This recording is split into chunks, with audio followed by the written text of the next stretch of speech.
একটা প্রশ্ন, কোন বাংলাদেশি স্পিনারের টার্ন সবচেয়ে বেশি? প্রশ্নটা বোধহয় একটু বেশি কঠিন। টার্নের সঙ্গে টাইগার স্পিনারদের যে বরাবরই বৈরিতা, চট করে তাই কারো নাম বলাও কঠিন। তবে মন্দের ভালো নাইম হাসান যে কেউই মানবেন, এই মুহূর্তে জাতীয় দলে খেলছেন এমন স্পিনারদের মধ্যে নাইমের টার্নই সবচেয়ে বেশি।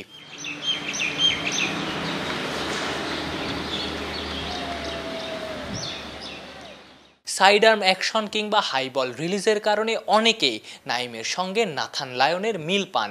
530 টেস্ট উইকেটের মালিক অজি অফ স্পিনার দুনিয়া জুড়ে সফল।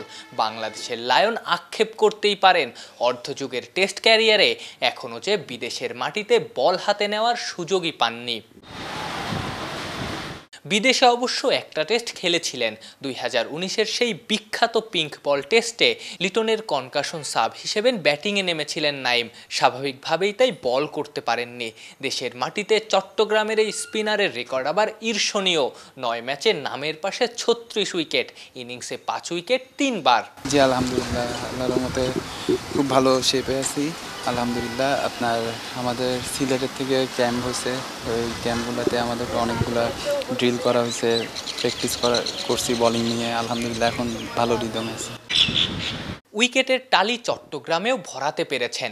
নিজের ঘরের মাঠে বিসিবি লাল আর সবুজ দলের 2 দিনের অনুশীলন ম্যাচের হাইয়েস্ট উইকেট টেকারেই অফ স্পিনার। প্রথম ইনিংসে 4 উইকেটের পর দ্বিতীয় ইনিংসে নিয়েছেন 1 উইকেট।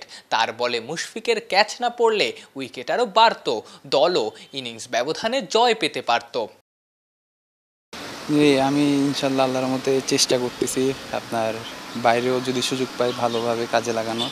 আর এই ওয়ানডে টি20তেও মানে ভালো খেলার চেষ্টা করতেছি, যেমন কি প্রিমিয়ার লিগ আছে, বিপিএল আছে। আলহামদুলিল্লাহ এবার প্রিমিয়ার লিগ খুব ভালো গেছে। আসলে আমি চেষ্টা করতেছি আপনার এই টেস্ট ম্যাচের মধ্যে ধৈর্য ধরে পেশেন্ট রেখে এক জায়গায় বোলিং করা, তারপর তার সাথে আপনার ভেরিয়েশনগুলো ইউজ করা। আপনার টেস্ট ম্যাচের মধ্যে স্ট্রোক বলটা আপনার 100% হওয়ার প্রয়োজন, কারণ আপনার স্ট্রোক বলটা যখন ভালো হবে তখন আপনি ভেরিয়েশন করলে ওগুলোতে উইকেট পাওয়ার চান্স থাকবে। এই চেষ্টা করতেছি, আল্লাহর রহমতে দুটোটা ভালোভাবে আয়ত্তর মধ্যে আছে আলহামদুলিল্লাহ। এখন ডেলিভার করার চেষ্টা। এই বছর বাংলাদেশ খেলবে 8টা টেস্ট, যার 6টাই দেশের বাইরে। এবার কি নাইমের আক্ষেপ খুঁজবে? বাংলাদেশের নাথান লায়ন কি বিদেশের মাটিতে খেলার তার সামর্থ্য দেখানোর সুযোগ পাবেন? আফনান পিয়াল, অলরাউন্ডার, চট্টগ্রাম।